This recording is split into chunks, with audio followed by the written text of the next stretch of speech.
14. The sixth sense. The door to the temple of wisdom. The 13th step toward riches. The 13th principle is known as the sixth sense, through which infinite intelligence may and will communicate voluntarily, without any effort from or demands by the individual. This principle is the apex of the philosophy. It can be assimilated, understood, and applied only by first mastering the other 12 principles. The sixth sense is that portion of the subconscious mind which has been referred to as the creative imagination. It has also been referred to as the receiving set, through which ideas, plans, and thoughts flash into the mind. The flashes are sometimes called hunches or inspirations. The sixth sense defies description. It cannot be described to a person who has not mastered the other principles of this philosophy, because such a person has no knowledge and no experience with which the sixth sense may be compared. Understanding of the sixth sense comes only by meditation through mind development from within. The sixth sense probably is the medium of contact between the finite mind of man and infinite intelligence, and for this reason it is a mixture of both the mental and the spiritual. It is believed to be the point at which the mind of man contacts the universal mind. After you have mastered the principles described in this book, you will be prepared to accept as truth a statement which may otherwise be incredible to you, namely, through the aid of the sixth sense, you will be warned of impending dangers in time to avoid them, and notified of opportunities in time to embrace them. There comes to your aid, and to do your bidding, with the development of the sixth sense, a guardian angel, who will open to you at all times the door to the temple of wisdom. Whether or not this is a statement of truth, you will never know, except by following the instructions described in the pages of this book, or some similar method of procedure. The author is not a believer in, nor an advocate of miracles, for the reason that he has enough knowledge of nature to understand that nature never deviates from her established laws. Some of her laws are so incomprehensible that they produce what appear to be miracles. The sixth sense comes as near to being a miracle as anything I have ever experienced, and it appears so only because I do not understand the method by which this principle is operated. This much the author does know, that there is a power, or a first cause, or an intelligence which permeates every atom of matter, and embraces every unit of energy perceptible to man, that this infinite intelligence converts acorns into oak trees, causes water to flow downhill in response to the law of gravity, follows night with day and winter with summer, each maintaining its proper place and relationship to the other. This intelligence may, through the principles of this philosophy, be induced to aid in transmuting desires into concrete or material form. The author has this knowledge because he has experimented with it and has experienced it. Step by step, through the preceding chapters, you have been led to this, the last principle. If you have mastered each of the preceding principles, you are now prepared to accept without being skeptical the stupendous claims made here. If you have not mastered the other principles, you must do so before you may determine definitively whether or not the claims made in this chapter are fact or fiction. While I was passing through the age of hero worship, I found myself trying to imitate those whom I most admired. Moreover, I discovered that the element of faith with which I endeavored to imitate my idols gave me great capacity to do so quite successfully. I have never entirely divested myself of this habit of hero worship, although I have passed the age commonly given over to such.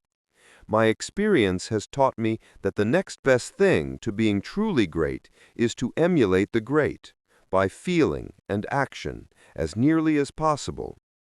Long before I had ever written a line for publication or endeavored to deliver a speech in public, I followed the habit of reshaping my own character by trying to imitate the 9 men whose lives and life works had been most impressive to me. These 9 men were Emerson, Paine, Edison, Darwin, Lincoln, Burbank, Napoleon, Ford, and Carnegie. Every night over a long period of years, I held an imaginary council meeting with this group, whom I called my invisible counselors. The procedure was this. Just before going to sleep at night, I would shut my eyes and see in my imagination this group of men seated with me around my council table. Here I had not only an opportunity to sit among those whom I considered to be great, but I actually dominated the group by serving as the chairman. I had a very definite purpose in indulging my imagination through these nightly meetings. My purpose was to rebuild my own character so it would represent a composite of the characters of my imaginary counselors.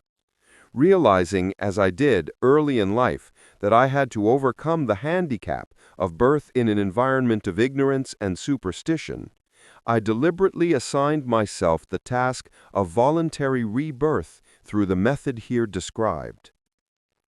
Building character through autosuggestion. Being an earnest student of psychology, I knew, of course, that all men have become what they are because of their dominating thoughts and desires. I knew that every deeply seated desire has the effect of causing one to seek outward expression through which that desire may be transmuted into reality. I knew that self-suggestion is a powerful factor in building character, that it is in fact the sole principle through which character is built. With this knowledge of the principles of mind operation, I was fairly well armed with the equipment needed in rebuilding my character. In these imaginary council meetings, I called on my cabinet members for the knowledge I wished each to contribute, addressing myself to each member in audible words as follows. Mr. Emerson, I desire to acquire from you the marvelous understanding of nature which distinguished your life. I ask that you make an impress on my subconscious mind of whatever qualities you possessed which enabled you to understand and adapt yourself to the laws of nature. I ask that you assist me in reaching and drawing upon whatever sources of knowledge are available to this end. Mr. Burbank, I request that you pass on to me the knowledge which enabled you to so harmonize the laws of nature that you caused the cactus to shed its thorns and become an edible food. Give me access to the knowledge which enabled you to make 2 blades of grass grow where but 1 grew, and helped you to blend the coloring of the flowers with more splendor and harmony, for you alone have successfully gilded the lily. Napoleon, I desire to acquire from you, by emulation, the marvelous ability you possessed to inspire men and to arouse them to greater and more determined spirit of action. Also to acquire the spirit of enduring faith, which enabled you to turn defeat into victory and to surmount staggering obstacles. Emperor of fate, king of chance, man of destiny, I salute you. Mr. Paine, I desire to acquire from you the freedom of thought and the courage and clarity with which to express convictions which so distinguished you. Mr. Darwin, I wish to acquire from you the marvelous patience and ability to study cause and effect without bias or prejudice so exemplified by you in the field of natural science.